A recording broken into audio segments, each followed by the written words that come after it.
Welcome to the Surviving BPD Relationship Breakup Podcast. If someone in your life has BPD, you know how difficult it can be, and you need to learn how to heal from those toxic relationships. And that's where this show comes in. Expert education, expert knowledge, expert insight, and delivered with compassion and empathy. With your host, counselor and trauma recovery coach, AJ Mahari. To purchase and book sessions with AJ, go to ajmahari.ca. Now your host, AJ Mahari.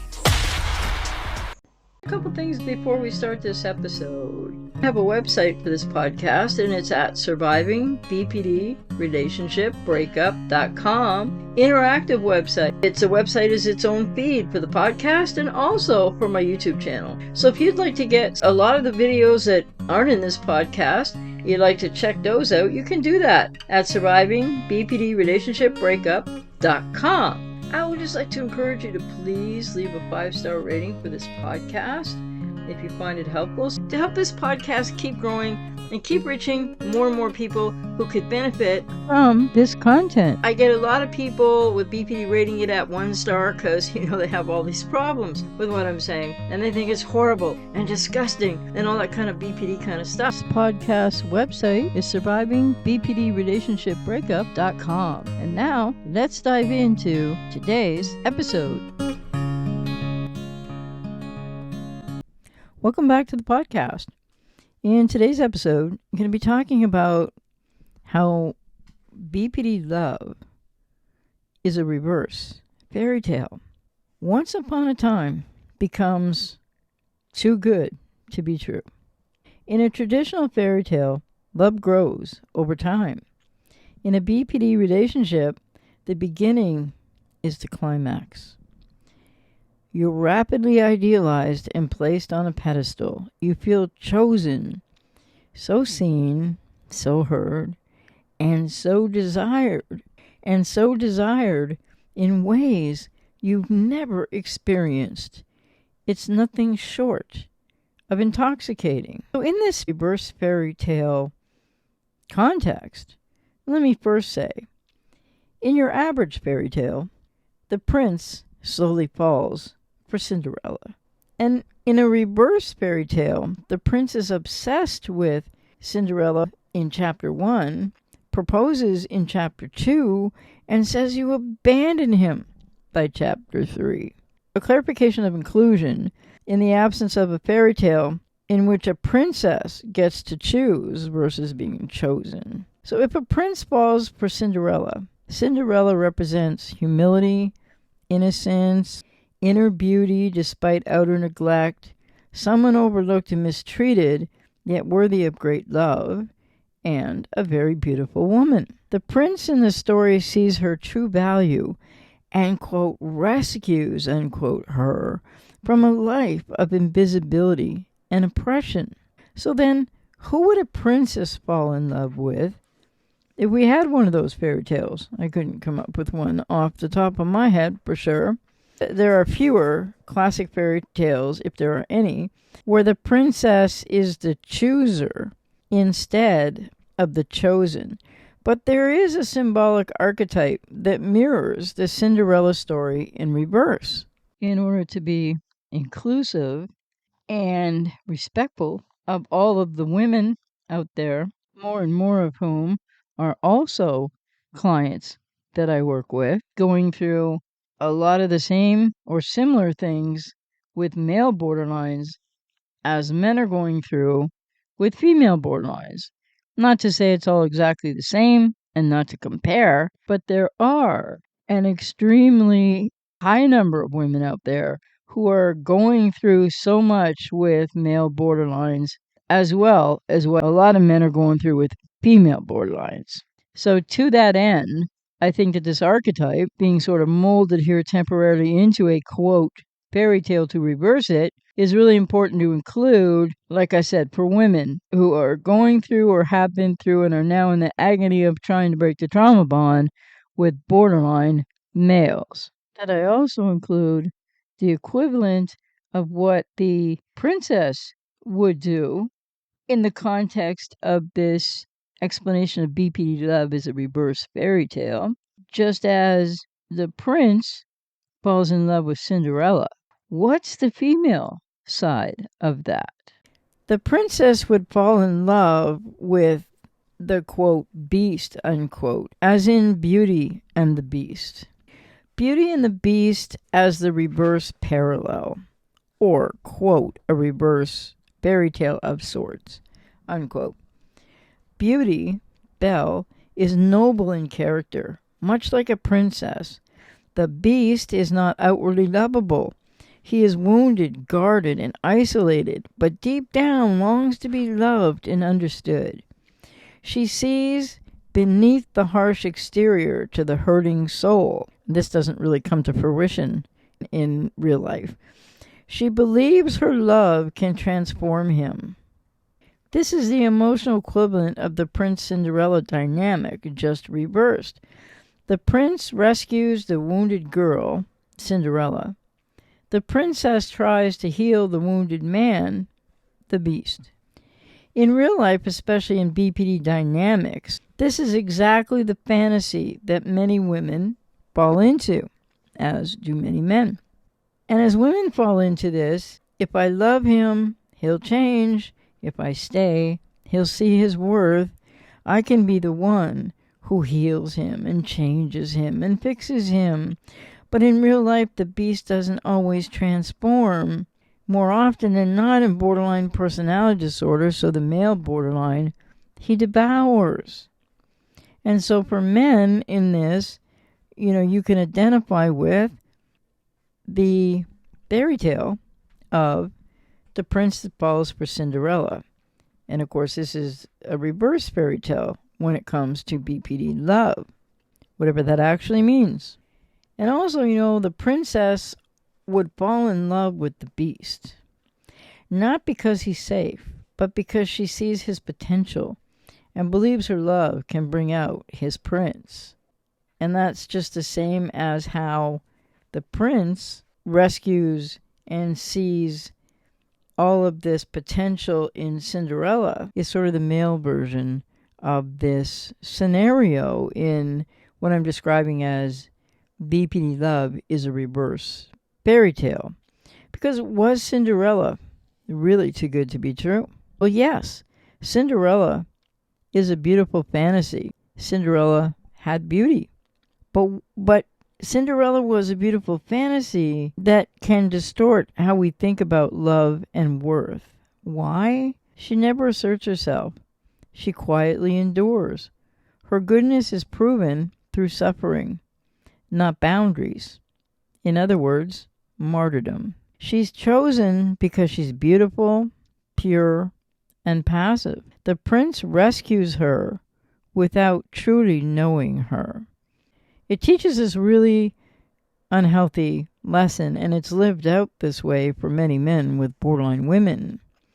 If you could just endure enough pain, and one day someone will come and save you, then that's what makes you worthy of love. This is dangerous for codependents and trauma survivors who already over-identify with suffering as proof of supposed lovability. But that's not a fairy tale, and neither is Prince falling in love with Cinderella. That's a setup for heartbreak, especially when the beast, or think of another fairy tale that would be relatable for a man with some version of a woman that isn't exactly who you think she might be or wasn't in a fairy tale. But the beast is someone with untreated trauma, personality disorder traits, a fear of intimacy, masked by rage. So BPD love is a reverse fairy tale. This is for those of you trying to make sense of a relationship that felt like magic in the beginning, but turned into confusion, chaos, and maybe an elongated heartbreak, but heartbreak. If you've ever said, "Oh, it was perfect until it wasn't," then this podcast episode is for you. Let's walk through why the relationship felt like a fairy tale at first, why it unraveled, and what makes it so hard to let it go. Number one is that idealization phase. That too good to be true. Some people call it love bombing. The fairy tale opening scene is a classic fairy tale. Love grows slowly. But in a BPD relationship, it explodes out of nowhere. You're idealized, admired, seen, heard. You feel like someone finally understands you. They mirror your hopes, your wounds, your dreams. It's not just love, it's destiny. It's fate. You're the missing piece they've been searching for. But here's the truth. That's not really you they fell in love with. It was the fantasy, the projection, and the speed. Well, that wasn't intimacy. It was the intensity of a borderline, deep, dark, desperate reality. Number two, the spell breaks from idealization to devaluation. In fairy tales, the couple grows stronger after hardship. In a BPD dynamic, the smallest hardship is often the end of the honeymoon phase. One moment you're the perfect one, in quotes. The next you're misunderstood, accused, avoided, and are punished. And you are the really imperfect, flawed one in their borderline's estimation. You go from savior to persecutor in a blink. Why? Because closeness activates borderline's deepest fears of abandonment, engulfment, and betrayal. And so the script flips. You become the enemy of the fantasy you were once the star of. Part 3. Betrayal as a narrative twist. The heartbreak arc. In reverse fairy tales, love doesn't conquer fear. Fear kills the love. Suddenly, you're the one being blamed for everything wrong. The connection you thought was real with the person with BPD feels like a trap, and you didn't see it forming. You might hear in the devaluation, "You're just like everyone else. I knew you'd leave me. You've changed." Because the person with BPD will be projecting so much onto you that's true of them. Not that they've changed, but they seem to have morphed into like an entirely different, quote, persona, unquote, or lack thereof, than who you thought they were. But what changed wasn't you. It was a story in their mind. One they projected onto you without your consent. And you might not have known that in the beginning of the relationship or the fairy tale in reverse with the borderline. Number 4, the loop, not the ending. Fairy tales have endings. Reverse fairy tales loop. You go through cycles of intensity, then rupture. Supposed reconnection, pseudo reconnection, to devaluation. Apology, non-apology. More chaos, more drama. Everything happens all over again. Cycle speeds up. You're going to get hurt and spit out the other end again really quickly. Every reunion or recycle or hovering back and forth and communication again or more feels like a second chance. Even if it's the 20th time. You know what I mean? Like, feels like a second chance. But the truth? It's the same chapter reread with false hope. The happy ending never comes because the script isn't one that can contain reality. It's built on unresolved wounds, unmet needs, and fantasy coping mechanisms. Part 5. The fantasy bond versus real love in a BPD relationship. At the heart of the reverse fairy tale is something called a fantasy bond. This isn't true intimacy. This isn't real love. It's a trauma-bonded illusion, a deep pseudo-attachment formed by fear, idealization, and intermittent reinforcement. You're not loving the real person. You're holding on to the hope that the beginning was real, and it wasn't. You're trying to get back to chapter 1, but that chapter wasn't sustainable because it wasn't built or written on truth. Part 6. The awakening. when you stop rewriting the story. Fairy tales are designed to teach us something. So is this one, the BPD reverse fairy tale of, quote, love, unquote.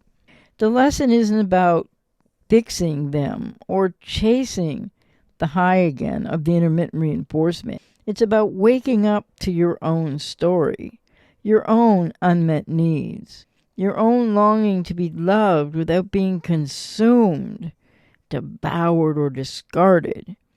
The moment you stop trying to turn a broken story into a happy ending is the moment you begin to take an action step toward your healing arc. If this episode resonates, know this. You're not crazy for falling for the fantasy. You're human, and likely you have codependency, and you're likely very loving. You're hopeful. But healing begins when you let go of the fantasy, of the fairy tale, of the dream, and choose reality. Not the chaos of someone else's borderline storyline, but the grounded sacred truth of your own storyline, your own reality, your own self-awareness and growth in your own healing arc. May your heart find peace in the truth, and may you write a new story that's worthy of the love that you gave and that you give. And may you learn the limits of that and the need for mutuality and reciprocity and what healthy love can really be all about. And I'm out here to work with you if I resonate with you. And remember, the comparison that, quote, BPD love, unquote, is a reverse fairy tale works really well because of the fantasy bond within the trauma bond and because it's so not reality. It, if you excuse the expression, the borderline isn't really who they might think they are, isn't who you thought they were. And, quote, it, unquote, also refers to the relationship is a fantasy one from the beginning, and you just don't know that because it's not real either. And the other aspect of, quote, it, unquote, is that people with BPD, and especially untreated, are incapable of loving anyone in a consistent, congruent, age-appropriate way. And so that BPD love, is also something of a fairy tale, a fantasy, a fairy tale in reverse, an illusion, but it's anything but real or healthy love, which you don't know, unfortunately, in the beginning. And people with BPD don't really understand often, even when they've heard people describe this or when they've gone through this time and time and time again, because they just don't have a self within which to have any self-awareness. And there are awareness deficits in borderline personality disorder right from the start. So remember, wherever you are in this heartbreak now, and if you're still trying to get that ex back, or you're still in some communication with them and you just don't know what to do, you are still involving yourself in the fantasy of a reverse fairy tale that was always tragically way too good to ever be true, sustainable, or doable in an actual human, healthy, relational way. And as always, take care. You've been listening to the Surviving BPD Relationship Breakup Podcast with your host, counselor and trauma recovery coach, AJ Mahari. For more or get sessions with AJ, go to ajmahari.ca. See you next time.